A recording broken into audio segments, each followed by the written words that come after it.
Assalamualaikum warahmatullahi wabarakatuh. Perkenalkan diri, nama saya Mizan dari Prodi Manajemen kelas 23A dengan nomor NPM 234111067.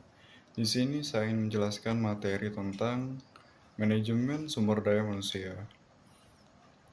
Manajemen sumber daya manusia atau disingkat MSDM adalah fungsi penting dalam setiap organisasi bertanggung jawab atas pengelolaan dan pembangunan aset paling berharga. Sumber daya manusia ini mencakup berbagai aspek, dari perencanaan tenaga kerja hingga kompensasi dari hubungan industri. Perencanaan tenaga kerja, analisis kebutuhan, mengidentifikasi jumlah dan jenis keterampilan yang dibutuhkan untuk mencapai tujuan organisasi. Rekrutmen strategis, menarik dan merekrut kandidat yang tepat untuk memenuhi kebutuhan saat ini dan masa depan. Penyusunan anggaran, memastikan alokasi anggaran yang sesuai untuk investasi bersumber daya manusia. Rekrutmen dan seleksi. 1. Identifikasi kebutuhan, menganalisis posisi yang kosong dan menetapkan kriteria seleksi. Kedua, pencarian kandidat, menggunakan berbagai saluran untuk menjaring kandidat yang potensial. Ketiga, proses seleksi, mengevaluasi dan memilih kandidat yang paling sesuai dengan posisi dan budaya organisasi. Selanjutnya, pengembangan karyawan. 1. Pelatihan pembelajaran, menyediakan program pelatihan yang efektif untuk meningkatkan keterampilan dan kompetensasi karyawan. Kedua, mentoring dan bimbingan, membina hubungan antara mentor dan mente untuk pengembangan pribadi dan profesional. Ketiga, rencana suksesi, mengidentifikasi dan mempersiapkan karyawan potensial untuk mengisi posisi penting di masa depan. Manajemen kinerja, tujuan dan evaluasi, menetapkan tujuan kinerja yang jelas dan melakukan penilaian berkala untuk memantau kemajuan. Umpan balik dan bimbingan, memberikan umpan balik konstruktif dan bimbingan untuk mendukung pengembangan karyawan. Pengembangan karir, membantu karyawan dalam merencanakan dan mengelola jalur karir mereka di dalam organisasi. Kompensasi dan tunjangan, gaji, kompensasi finansial yang diterima karyawan sebagai imbalan atas pekerjaan mereka. Tunjangan, manfaat tambahan yang diberikan untuk meningkatkan kesejahteraan dan kepuasan karyawan. Insentif, bentuk penghargaan dan pengakuan atas kinerja dan kontribusi karyawan yang luar biasa. Hubungan industrial. 1. Komunikasi terbuka, menjaga komunikasi yang konstruktif antara manajemen dan karyawan. Kedua, menetap kesepakatan kerja, mencapai perjanjian yang adil dan saling menguntungkan bagi kedua belah pihak. Ketiga, resolusi konflik, menangani perselisihan secara efektif dan mempertahankan hubungan industrial yang harmonis. Kesehatan dan keselamatan kerja, identifikasi risiko antara lain, mengevaluasi dan mengenali potensi bahaya di lapangan kerja. Pencegahan, menerapkan langkah-langkah untuk mengurangi atau menghilangkan risiko. Pelatihan, memberikan pelatihan kepada karyawan tentang praktik K3 yang aman. Pemantauan, memantau dan menganalisis data terkait kecelakaan dan insiden kerja. Manajemen talenta, identifikasi bakat, mengenali karyawan berbakat dan memahami kekuatan serta potensi mereka. Pengembangan bakat, merancang program pengembangan yang sesuai untuk memaksimalkan kinerja dan pertumbuhan individu.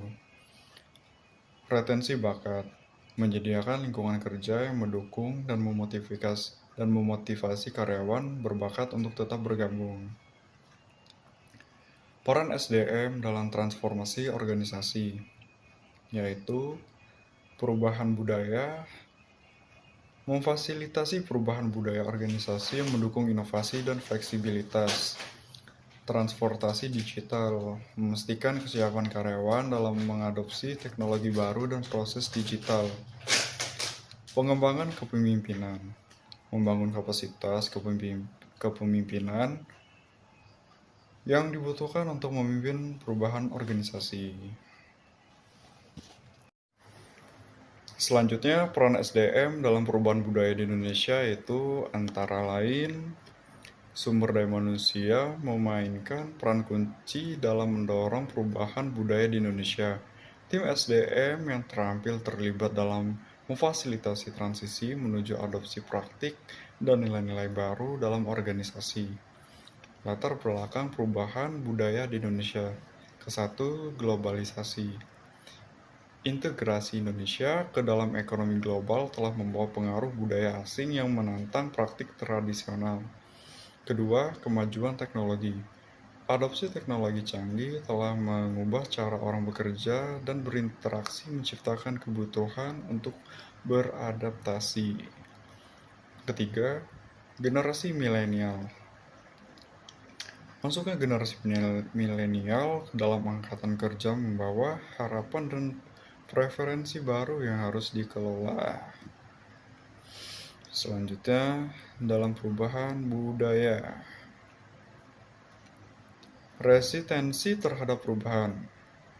Karyawan seringkali enggan meninggalkan kebiasaan lama dan menolak adopsi praktik baru.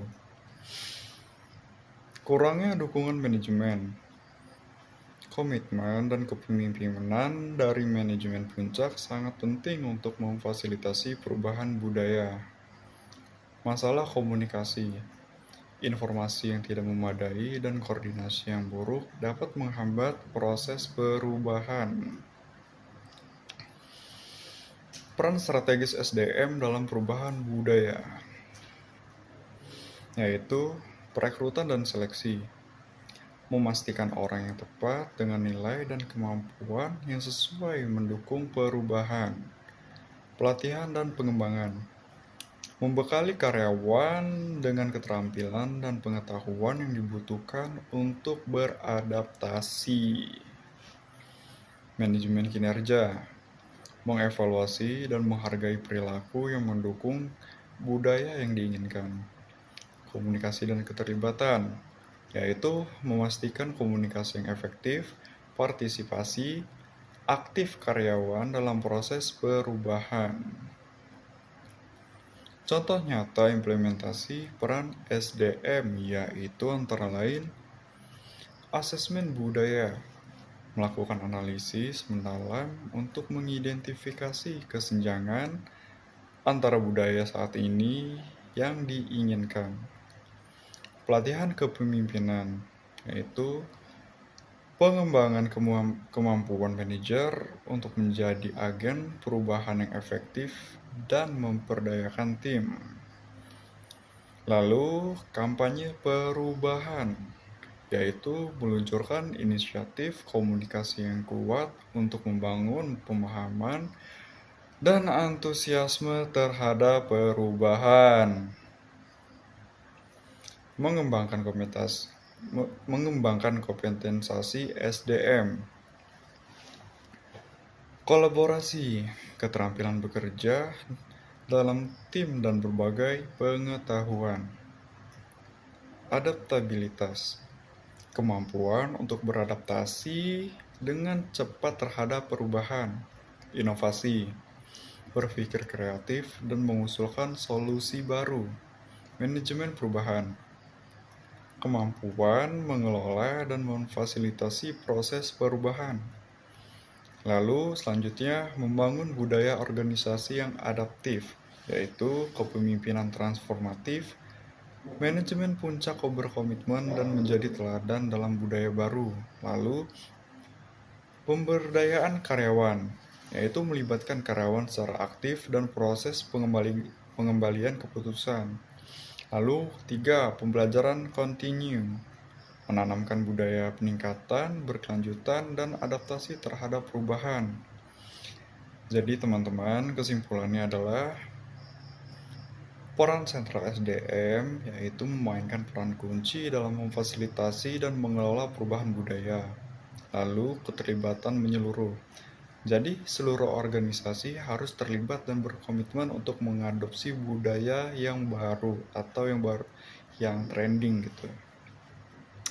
Lalu yang terakhir adalah berkelanjutan dan adaptif. Jadi kayak budaya organisasi itu harus terus berkembang gitu guys.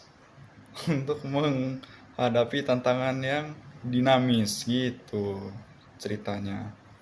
Ya, sekian yang saya sampaikan, kurang lebihnya saya mohon maaf. Sekian, terima kasih. Wassalamualaikum warahmatullahi wabarakatuh. Salam sejahtera untuk kita semua. Allahu Akbar.